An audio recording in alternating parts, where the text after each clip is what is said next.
I think there's a very particular challenge in that creative people put their heart and soul into what they do.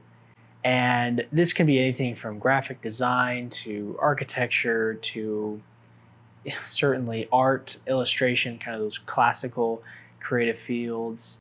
So much of you is put into the drawings, is put into the characters or the places. And I know that it can be tough to separate yourself from what you've created when it is maybe criticized, or maybe even just as painfully when people are apathetic towards it and don't really seem to care what you create. In my role as the founder of DesignClass, I get to talk to a lot of people that are in some part of the journey of dealing with the struggle of being creative, whether that's in business or school and education or starting a new business. The struggle doesn't really ever go away. I think how you cope with it is what changes. And one of the questions that is part of this discussion or part of this entire class is like, how do you actually cope with it? And to me, actually, one of the best ways that I found is not to necessarily separate yourself from what you do, because that's how you are creative. That's how you create something that's really amazing, is when you put your heart and soul and your personality into it. So don't try to remove that. Don't try to remove that part of the formula, because that part of the formula is essential.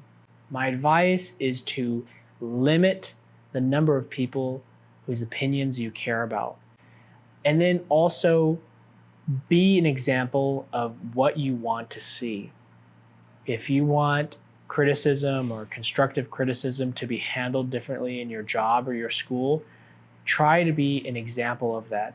Because as a creative, you are inevitably going to have the opportunity to critique somebody else. So treat them as you want to be treated.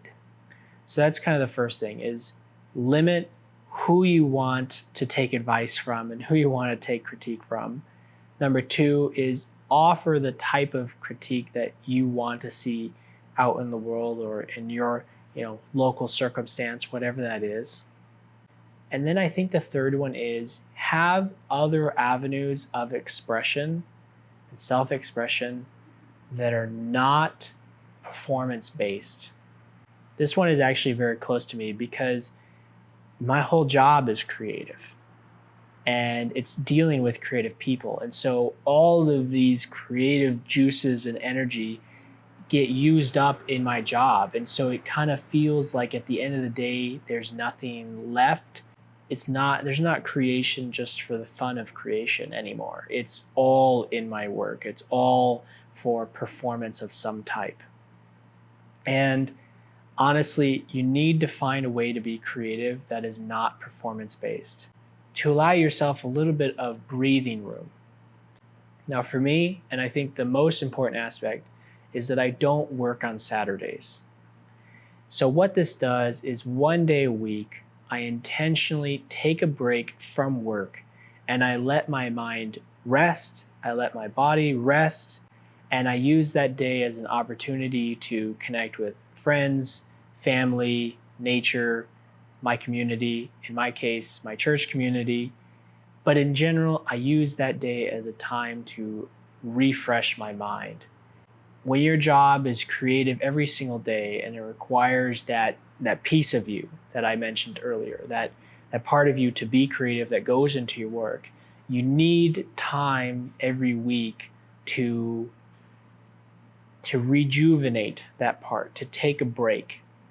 And Saturdays can be the perfect way to do that, where intentionally, Friday night to Saturday night, take 24 hours out of your week to rejuvenate yourself, to reconnect with your community, with nature, with yourself. And I think you'll find that it brings a certain happiness, it brings a certain simplicity, but it also brings a certain joy that few other things can. And be consistent about it. If you don't form that habit, it's never going to actually benefit you in the long run. It's going to be a vacation. This is not about a vacation. This is about a habit that you form that actually helps you move forward. I think in the end, I think these things make sense to me. Limit, or at least be careful with the people that you surround yourself with and that you take critique from. Don't remove yourself from your work, your personality. Find ways to be creative without the pressure of performance, and take time every week to rejuvenate yourself and reconnect with your community.